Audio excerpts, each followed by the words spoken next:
Today we're going to talk about complacency. So this is a topic that has come up for me a whole bunch recently. And I'm going to be playing some of the areas that it came up. I thought it would be a good topic to talk about. Um, not, because it's also going to lead into the next topic as well. So we'll see that next week. I'm actually thinking about maybe taking a week off. We'll see. Because next week, by the way, you're all invited to this tour. I'm going to be publicizing it a lot. We're going to go on virtual tours of the diaspora, different communities, different places all over the Jewish diaspora. So you're going to get I sent out, if you didn't see it, I sent out something about it Yes. in the listserv, and I'll be advertising a lot more. So complacency. Complacency. The tragedy of life is not found in failure, but in complacency. Not in you doing too much, but doing too little. Not in you living above your means, but below your capacity. It's not failure, but aiming too low that is life's greatest tragedy. So I thought this was cute. Who's the poster boy for this? I grew up with Mad Magazine, like probably every boy.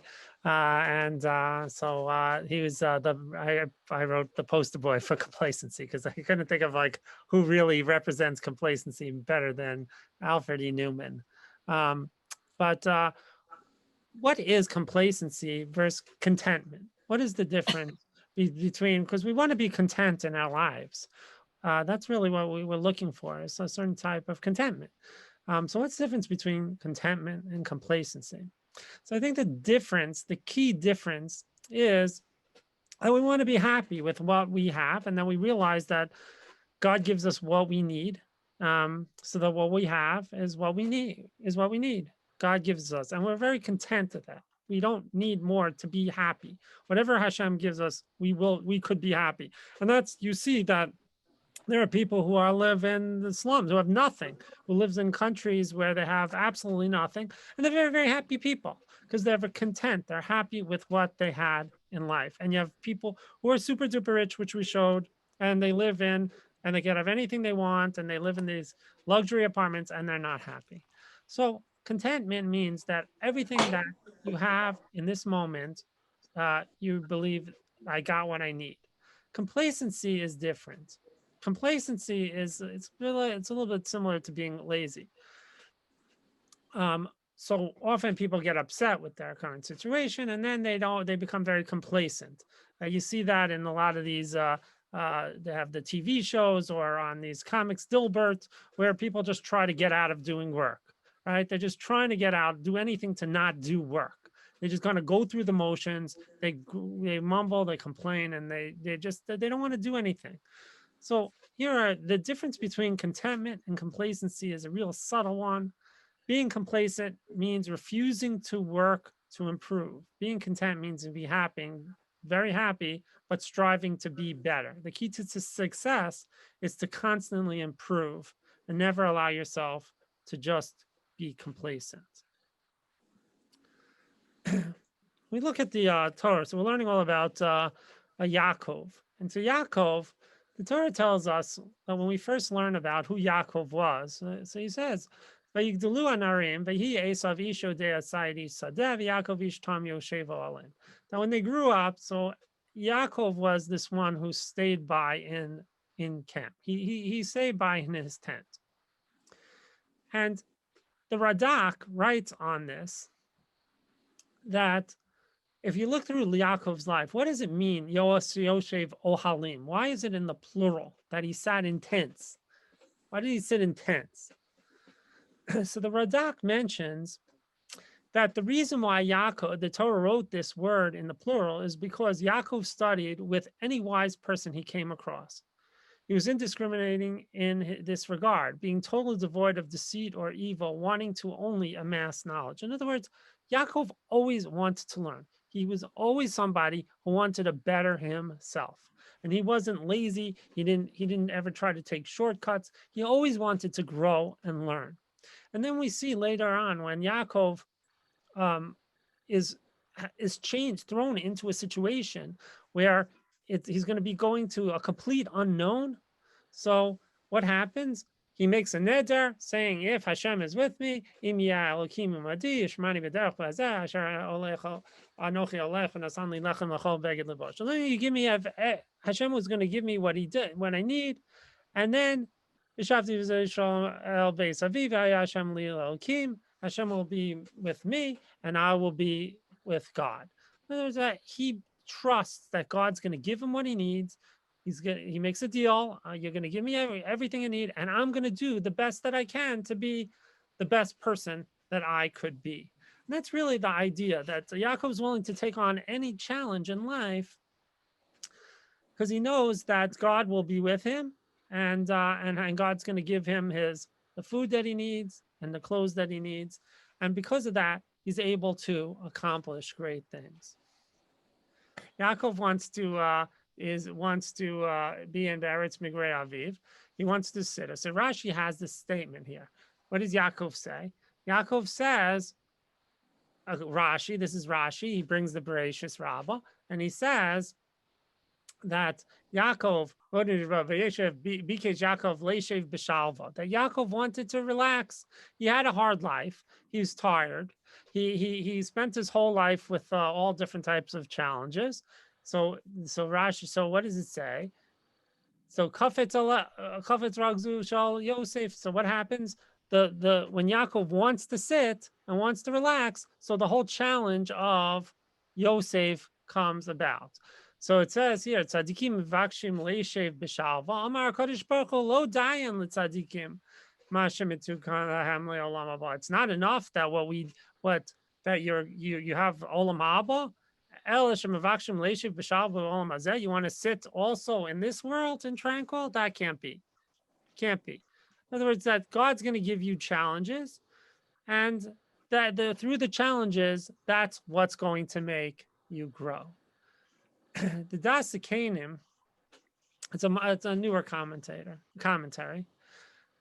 points out all the different struggles. He looks at all the different struggles that Yaakov has. I took it here in English. I put it here in English, and he writes down all the different struggles that Yaakov had in his life.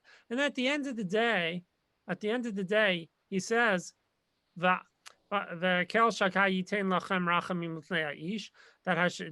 he says that he's going to he uses the name Kel Shakai as a blessing to his children before they go on a journey. So the Das Kanim asks, why is this?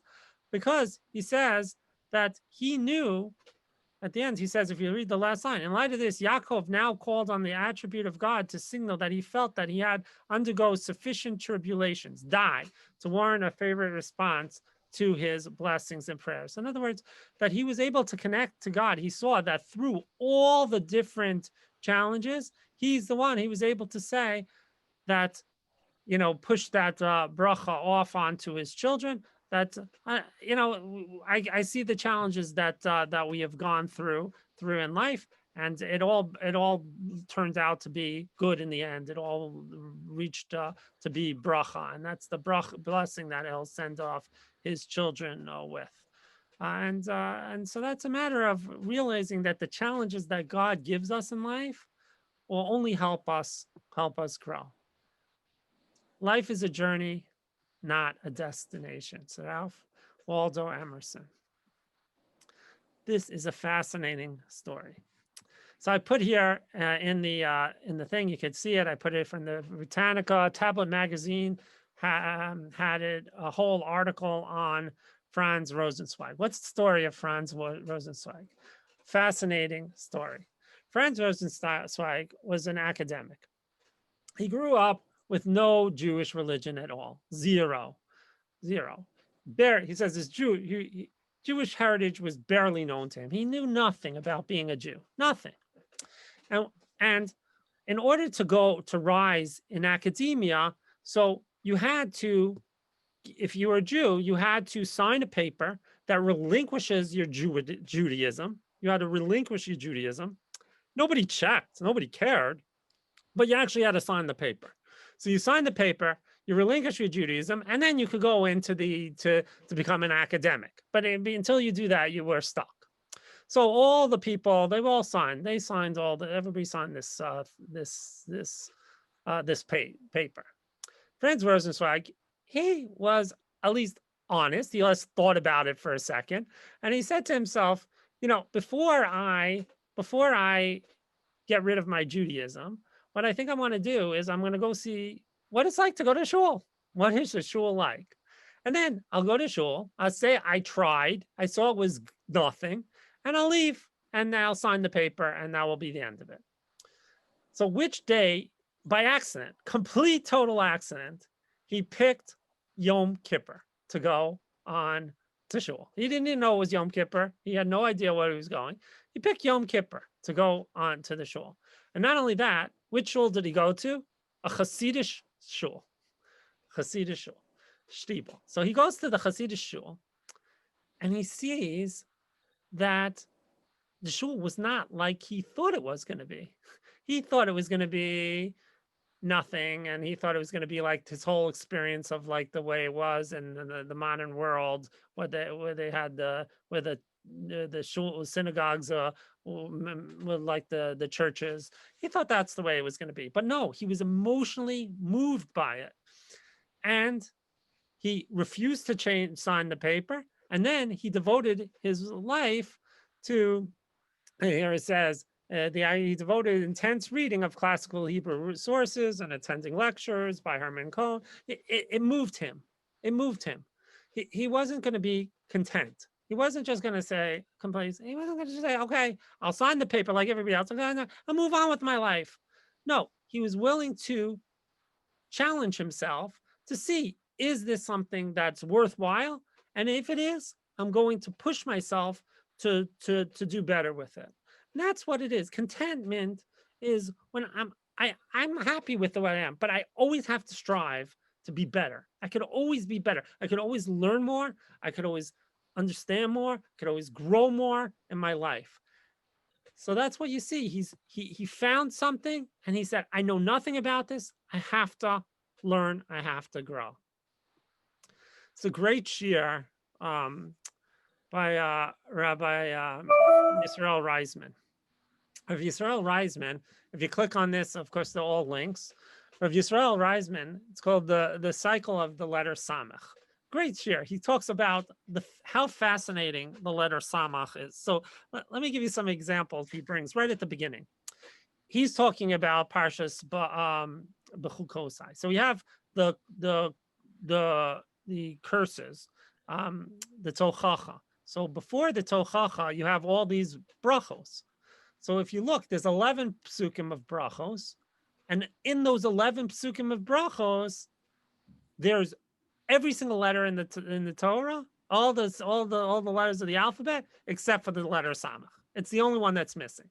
Not only that, in the 7 days of creation, every letter's mentioned except the Samach. Not only that, he points out that in the whole Torah, there's only 2 psukim in the whole Torah that start with the letter Samech, and one of them is in the Meraglim, and the other one is in the Egel HaZahav. That's the only 2. And not only that, but he says that he keeps going. He says in the Kinos, if you start off with the letter Samech, there's other reasons why that is, but he says the letter Samach, it's strange. Like, what is it about the letter Samach that has some sort of like negative to it? So I made these little pictures here. So he says, in the end of the day, in his shiur, he says, if you actually look at all the different letters in all the different shapes in the world, so all the shapes, the lines could go on forever. So here's like a triangle. If you have a triangle, if you keep going, the lines could keep going. Right? We cut them off, so it's a triangle, but the lines could keep going. An X, the lines could go on forever. Even here, whatever the thing, the lines could go on forever, except for a circle. He says a circle has starts and ends the same way. It's finite. Everything else is infinite. The Samech, so it's finite. When you have a circle's finite. So he says you can't, something that's finite, it's not, the creation is something that's going to be infinite. It's always going to be more that's going to grow out of the creation. Or the blessings, blessings can't be something that's just, that ends, that's a circle. It has to be something that goes on and on and on and on and on. And that's what real growth is. Growth is something that you constantly have to go on, always still go. If you just get into loop, the circle loop, so then somebody becomes very stuck in that circle loop. This is my life. This is who I am in my life. I can't, I'm not going to change now, right? I've been this way for all my whole life. I'm not going to change now. So that's not what, that's a curse. That's a curse. There's no bracha in that. The bracha is in the ability to say, I can always be better. I can always do something better than I am, and challenge yourself to do things that are better. There's a great story that's told of Rav Yaakov Yisrael Kanievsky, who's the stipler. So the story is told that Rav Chaim Shmulevitz, somebody came to Rav Chaim Shmulevitz, and he asked him, his nephew, he asked him, who's the best guy in the yeshiva? So he says, we don't talk about the best guy. So he keeps pressing him, who's the best guy? Who's the best guy? So he goes, well, there's not one best. So he says, you see that guy? He's the best, like, at delving deep into the text. He's the best one. And this guy, he spends the most time in the yeshiva. He's the biggest masmid. He spends the most time learning. And that guy, he's the sharpest mind that we have in the yeshiva. And this guy, he knows the most of anything, of anybody else in the yeshiva. So he said, so who's the best? Of all those, who's the ultimate best? Who's the ultimate best?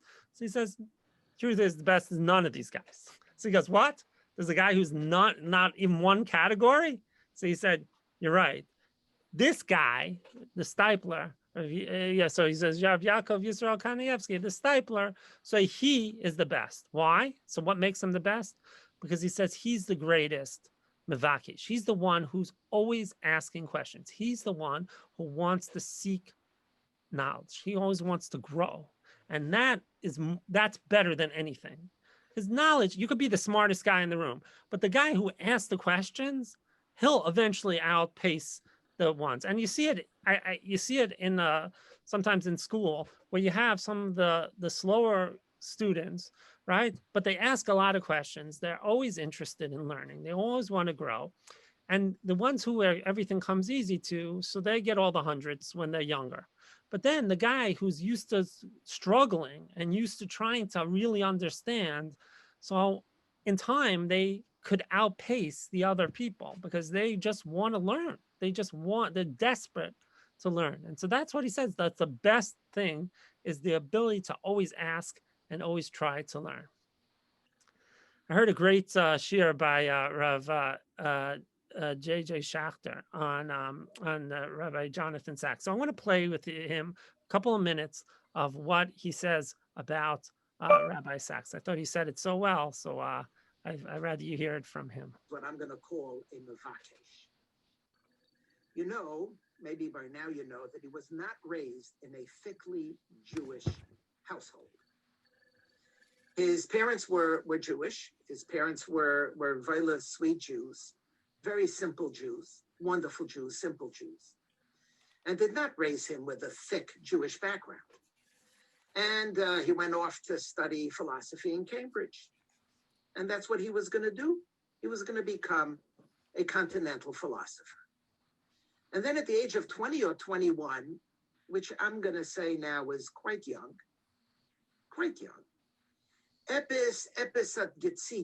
something is going on. It's not enough. He's in Cambridge.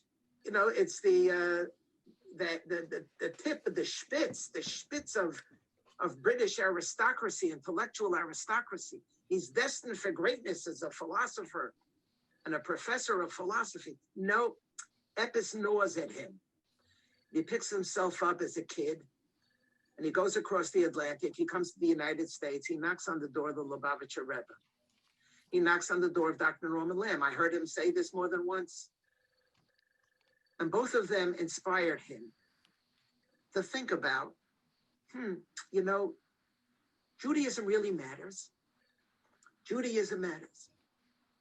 The Lubavitcher Rebbe, he told me, said to him, first he asked the Lubavitcher Rebbe, how can philosophy or general philosophy be brought together in sync with Jewish philosophy? And they have this conversation for about 15 minutes, and the Rebbe is toe to toe. And then the Rebbe says, you go to Cambridge, right? Are there Jews in Cambridge? Yeah, they're Jews in Cambridge. What kind of Jews are they? You know, it's a mix. You know, some more, some less. So what are you doing about the Jews in Cambridge? What are you doing about the Jews in Cambridge? Well, I don't know. It really never occurred to me. You know, I'm here to study philosophy. No, but I mean, what are you doing about the Jews in Cambridge? What are you doing about the Jews in Cambridge? And all of a sudden it dawned on Rabbi Sachs, you know what, maybe I ought to be doing something about the Jews in Cambridge. And he goes to Dr. Lamb, and Dr. Lamb inspires him. Rabbi Sachs said, a leader creates followers. A great leader creates other leaders. I'm going to say it again. A leader creates followers. That makes sense. A great leader creates other leaders. And he was searching for something, and he was searching for something his whole life. He was never satisfied. Why did he write a book a year? Why did he write a book a year? Because he had a new idea. He had something he wanted to share. And last year's book wasn't going to cut it. I want to share with you a Rashi that I came across a while ago. It's a shtickle brazen maybe for me, but I have a new pshat and a Rashi that I think is relevant, and I hope you'll be meichel me. The pasuk says when it comes to Yisro, in Parshas Yisro, Ato Yodati Ki Gadol Hashem Yikol Ho Elokim. So Yisro is involved with Moshe, and he Vayishma Yisro's Kol Asher Asa Hashem. He heard everything that was going on. He wants to reconnect with his daughters, and he wants to reconnect with his son-in-law, and he shows up in the Jewish camp, and he has all kinds of suggestions. Vayomer Yisro Baruch Hashem Asher Hitzel Eschem Miyad Mitzrayim. Wow, it's great that God saved you. Ato Yodati, Ato with an I, and now I know that God is the greatest one of all the kings. Zok Rashi quotes on the Chilta. What do you mean? Now I know that God is the greatest king. Melamed, Shahaya Makir Bechol Avodah Zarah Sheba'olam. Shalo Hiniach Avodah Zarah Shalo Avda.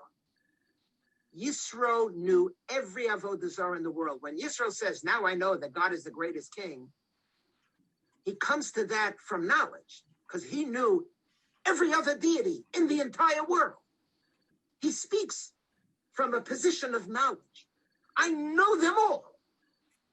And now I know that God is the greatest. So I used to think, Nebuch, what an Eisvar.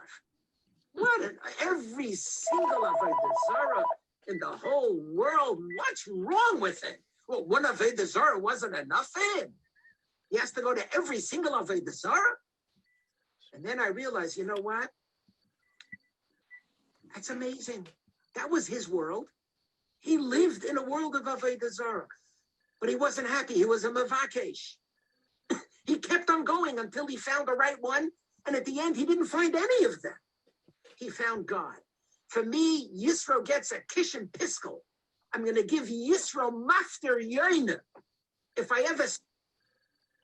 So he said, you see here, he says what Yisro was amazing because he always looked to get better. He was always looking together. You think it's terrible. He went to Avery Avodah Zarah. He looked to get better. He says in the thing, he says that what he, and I couldn't go for everything, but he says here what Rabbi Sachs was he realized that the Jewish world had a lot of rabbis. They have rabbis. You have rabbis of Yeshua. As chief rabbi, he realized that he didn't have to be the rabbi of the Jewish world. He had to be the rabbi of the non-Jewish world.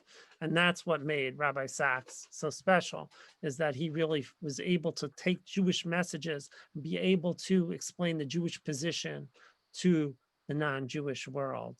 So he was it's a matter of seeking, of trying to better yourself, to see opportunity where others don't see opportunity, and put yourself out in a position that it's uncomfortable. Maybe it's uncomfortable for you, but it leads to growth. The Midrash says, whoops, the Midrash tells us that it says this is a midrash based on Mishlei. So it says, go learn from the ant. So what is the ant? So the midrash brings two things about the ant. One is that the ant never steals. That the ant, even if it could keep putting food in, and another ant's not going to come and take it. Even if it drops food and it walks away, another ant's not going to take. But there's another thing. First, it tells us, the first part tells us that how long does an ant live? It only lasts for 6 months, 6 months. But yet the ant gets more and more and more and more food. Why does it have so much food when it's only lasting for such a little bit of time? Why? Because anything that does not have, so it says it's 6 months and its food is grain, so it has so much grain. Why? So he says, because he says, perhaps Hashem will decree life, and if I get a longer life, then I have to be ready to live. So in other words, the ant's willing to spend all this time preparing for something. Maybe I'll have a longer life to live. Maybe I'll have more of an opportunity.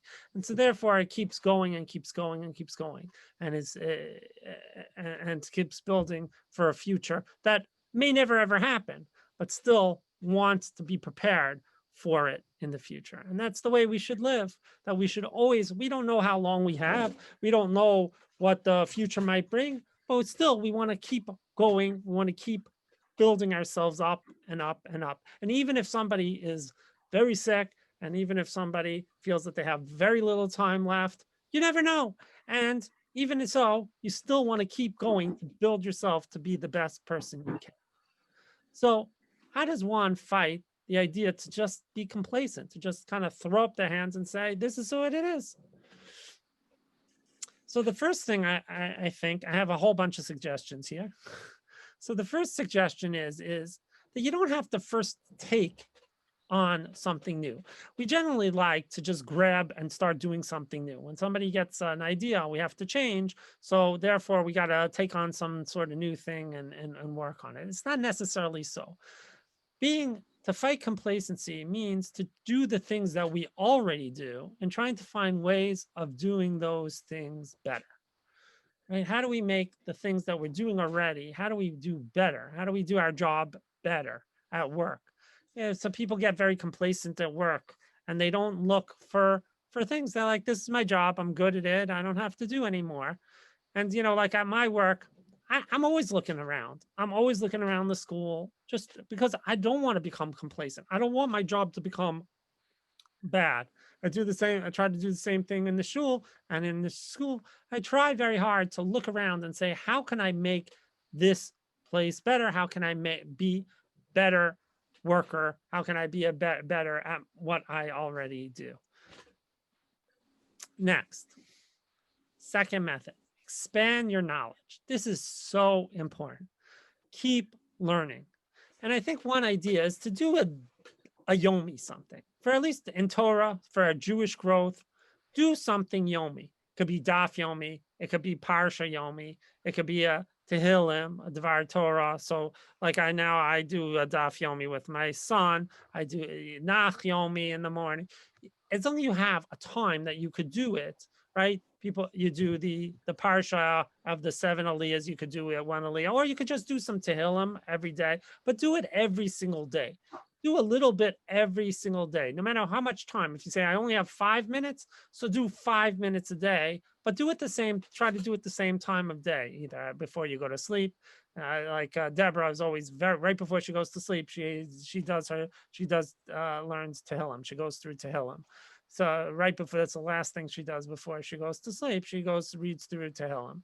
So that's so she has a time, a set time. She knows when she's going to do it, and she goes through the Tehillim because of it. And she does it for different people who are sick or so on. But if you do something every day, it will make you grow. I do the daf when I wake up in the morning because it's easier if you do it right in the morning, right when you wake up. So then you it becomes part of your routine. And we'll talk more about that in a future class.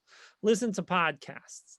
I think you'll see. I don't know if you're not into podcasts, you should be into podcasts because there's so many great things in podcasts. I have tons of podcasts.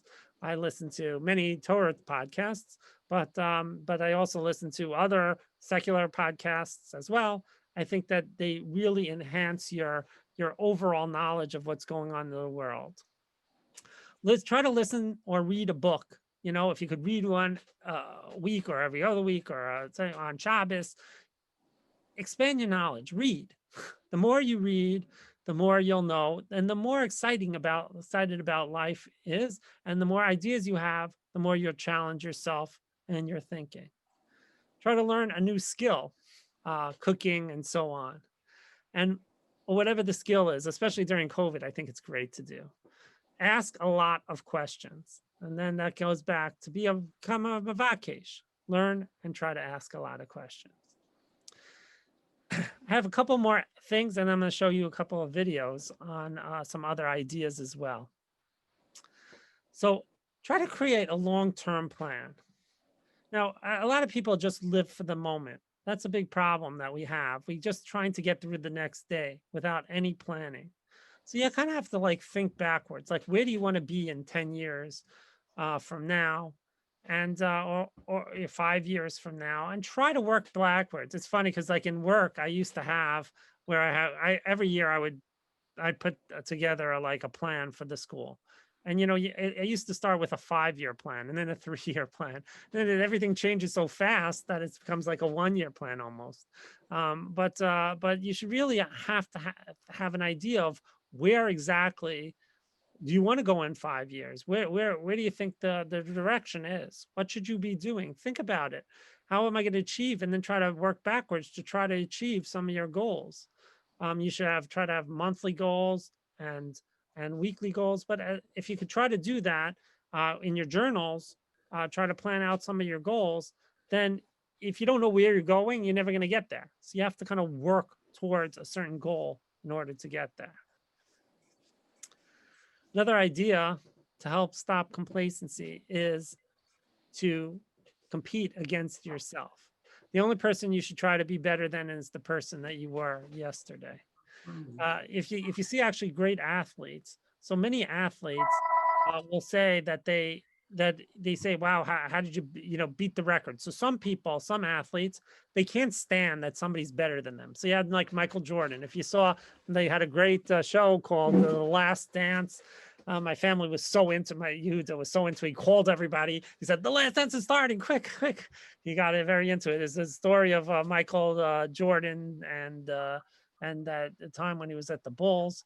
And so what did Michael Jordan couldn't stand? He couldn't stand somebody who was better than him. He always had to be better than that person. But most people, the way best athletes is that they don't try to beat the other person. They try to beat themselves. They try to beat their own records constantly. I want to beat my own record. I want to beat my best because you can't control what other people are doing and it could just get you down. But you could control yourself. You could say, this is what I did. This week I did, 20 minutes of exercise. Next week I'm trying 25. I'm going to try to beat my best, right? And see, can I do that? Can I do it? Set reasonable goals and then try to beat your goal. Each time, try to do a little bit more than you did the day before. A great way to do this is to get a coach or a mentor or chavrusa and try to have them push you. Because if you don't, that's why people why do they spend uh, I had I mean, it's before COVID, I had a fitness coach. I had somebody at school. I paid the fitness guy to work me out. And now I don't have it. I can't do it. I have so much trouble. And I told my doctor, I'm like, yeah, I have a guy. He meets me once a week and he works me out. And he said, why are you wasting your money? You could count. You can't count yourself. But the truth is when I don't have him, I can't do it. I just don't do it. So you gotta need somebody to help push you and reward yourself afterwards. That's what the whole idea of a SIEM is that there has to be some sort of type of reward that you have after you do stuff. Realize your opportunity costs. So what is opportunity costs? So I'll show you a little video. It's so important. People don't think about this, the idea of opportunity costs.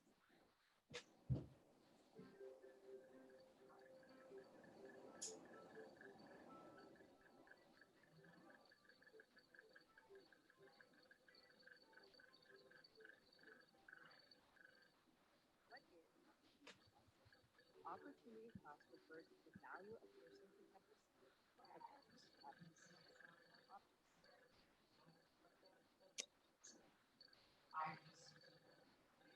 options. So if you were to wait in line for free ice cream, you actually give up the opportunity to do I something don't know. else, Could you hear it? like No. well, that One ice cream second. really isn't free. All right. Economists use the concept One of second. opportunity cost to determine if people I can benefit can't. from trading with one another. Let's It's funny because this thing is blocking me Bob from making it louder. produce just two goods, bananas and fish. Because of the concept of opportunity costs, Okay, so basically, what opportunity costs is that if I'm doing one thing, did I lose you? Wait, let me put this back. So if I'm doing something, so I'm losing the ability to do something else. By doing X, I'm losing the ability here. Maybe I could do it now. It's a good video that explains it. Here we go. Do you hear it now?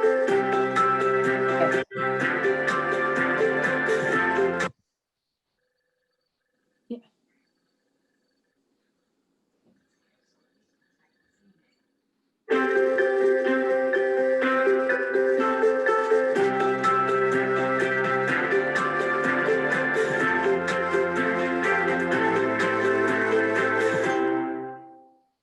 what is opportunity cost? Opportunity cost refers to the value a person can have received but passed up in pursuit of another option. So if you were to wait in line for free ice cream, you actually give up the opportunity to do something else with your time, like working at a job or reading a book. So that ice cream really isn't free. Economists even use the concept of opportunity cost to determine if people can benefit from trading with one another. Let's look at a simple example. Just two people, Bob and Ann, who produce just two goods, bananas and fish. Because of the concept of opportunity costs, Ann and Bob are worse off when they try to do everything themselves. Here's what Bob can do if he spends all of his time producing only one good. Bob can either gather 10 bananas or he can catch 10 fish. And Ann can either gather 10 bananas or catch 30 fish. Bob has to choose to gather bananas or catch fish. When he chooses to gather one banana, he gives up one fish. In essence, Bob trades with himself. He can use that time to gather bananas or trade that time to catch fish, and the cost of that trade is one fish per banana. That's Bob's opportunity cost. The same holds true for Ann, but her cost of producing one banana is 3 fish. In the amount of time that it takes Ann to gather one banana, she could have caught 3 fish. She trades with herself one banana for 3 fish. So Bob only has to give up one fish to produce one banana, but Ann must give up 3 fish to produce one banana. Ann's opportunity cost of gathering a banana is higher than Bob's. If Ann and Bob are allowed to trade with one another, they may be able to gain from specialization if Ann focuses on catching fish and Bob focuses on gathering bananas. Because our time is valuable, any decision we make has a cost. If we focus our time on tasks we're good at, like Anne and Bob, then we end up in a better position than if we try to do everything ourselves. To learn more about the role of specialization in trade. So part of the things when we try to work on all these different issues, and that's really goes for all the things that we work on throughout this class, is we have to really think about our opportunity costs. I think about it a lot.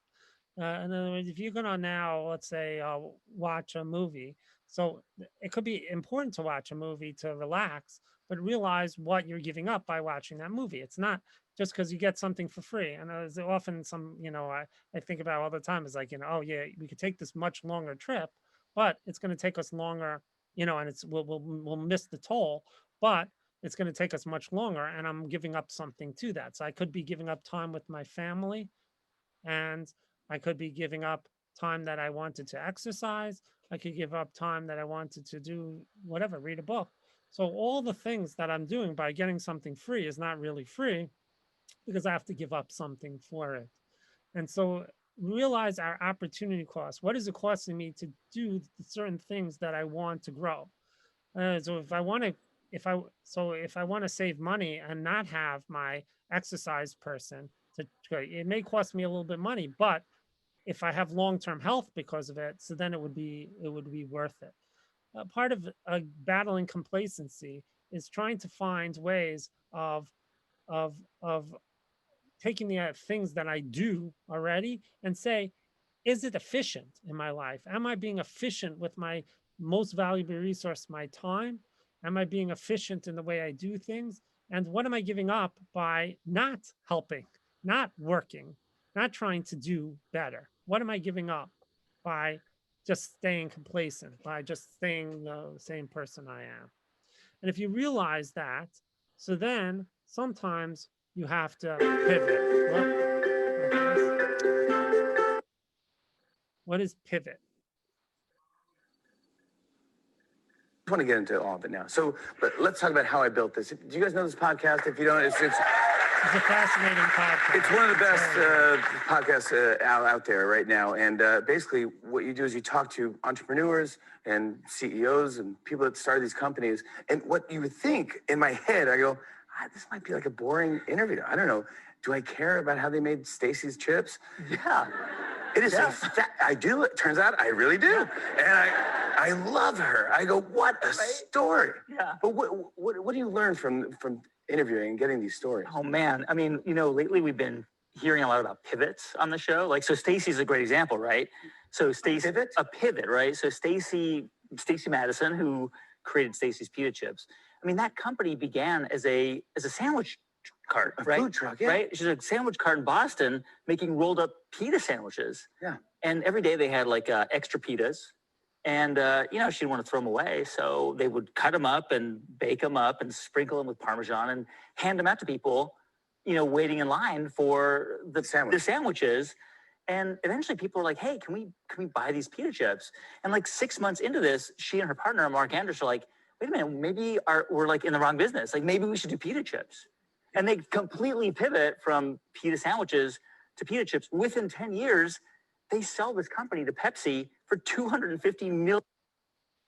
So that's his name is Guy Raz. He has a good, like I talked about podcasts. He has a good podcast on how I built it, where he goes and he interviews all these people on how they built their company, like Microsoft or whatever the company is. He goes to the top people and he interviews, and they all run to interview because he's a great interviewer, and they all want to tell their story. They want him to tell, to interview him.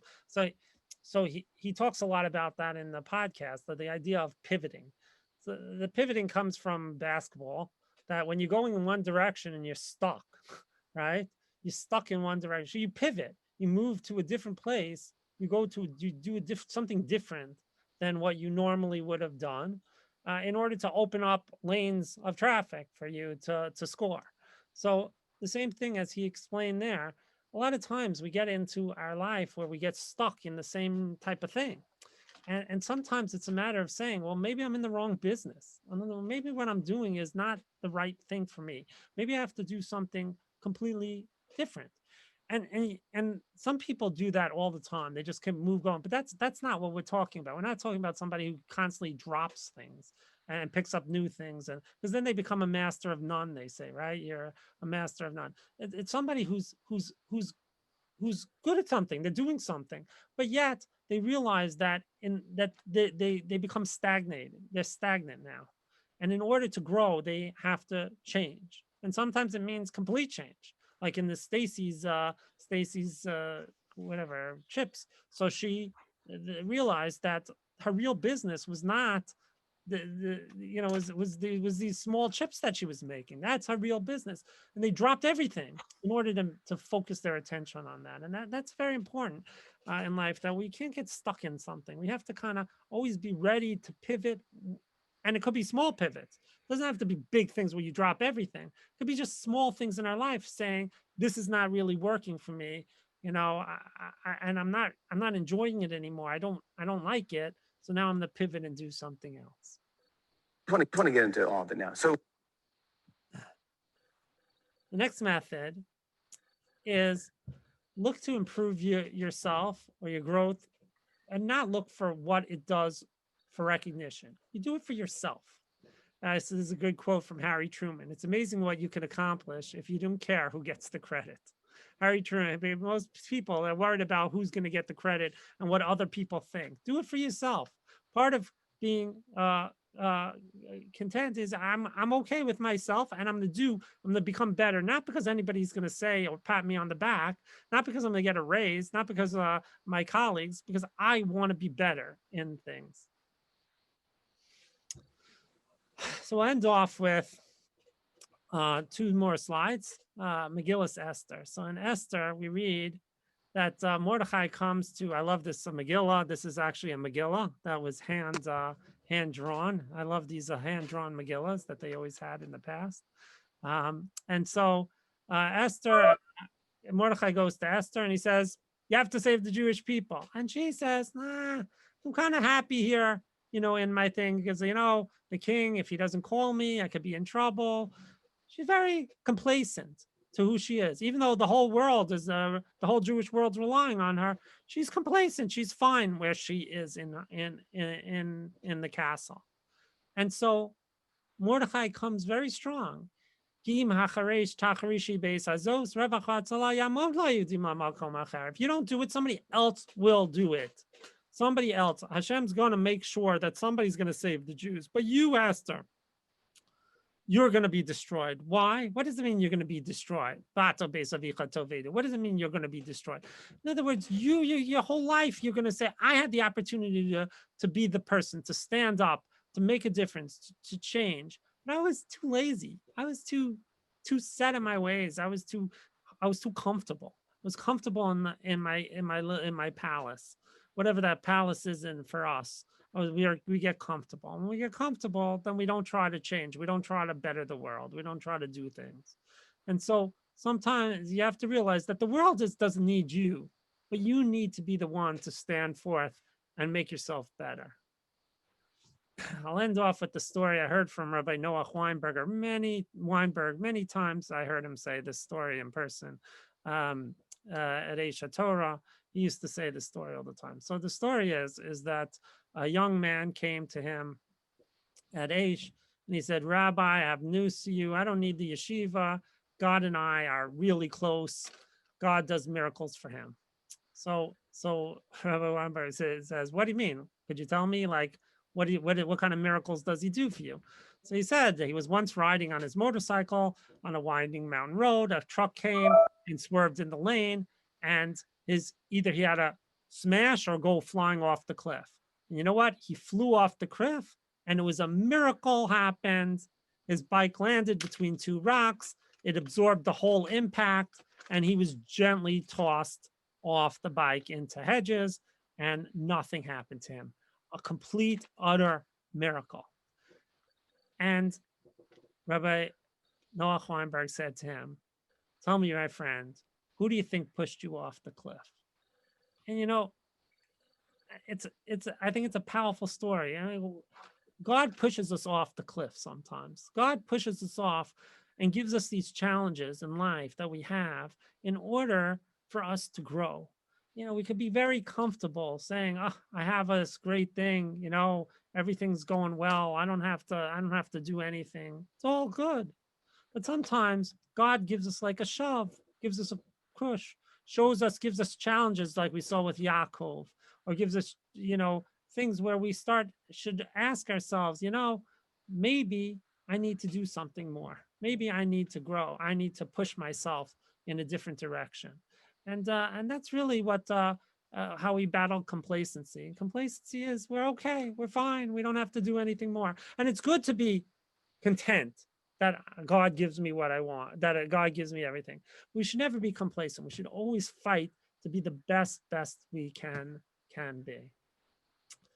So on that, I would like to wish you a good night. Have a good week, and thank you very much, all for coming to the class.